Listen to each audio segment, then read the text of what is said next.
Good Friday morning. It is laundry day. Are you going to be my laundry buddy today? I want to get all the laundry done probably kinda early. We'll see how that one works out. I hope you're enjoying yourself. I hope you've had a great week. And this laundry is going to be hopefully very little. I'm hoping. I did not really check and gather up a whole bunch of stuff to make sure that it's not that much. I am trying out a new laundry product. Take a look for you. If you're eagle-eyed, you can spot that. But let's get going. Let's get that laundry started. Now, if there's some things in my house that you see that you're interested in, you can always check the description for the affiliate links, or you can also check the description for the links to some of the products that I use and that sort of things. But let's get going. Let's start our laundry.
laundry is all put away, it's folded, everything's happy.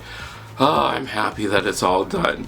This wasn't too bad laundry-wise, but I'm planning on spending my weekend drinking lemonade and just relaxing, doing nothing else. How about you? How are you spending your weekend? Did this help motivate you so that you got your laundry all folded, put away, and you can spend a nice lemonade weekend? Now, if you're interested in some lemonade recipes, I do have some on my channel. You can check out that playlist. I hope you enjoyed that, and I hope I get to see you again the next time you stop by. Oh yeah, if you're interested in some of the products that you see on my channel, or some of the links, or some of the products you see that I use, go ahead and check that description for the links to those things. See you again the next time you stop by.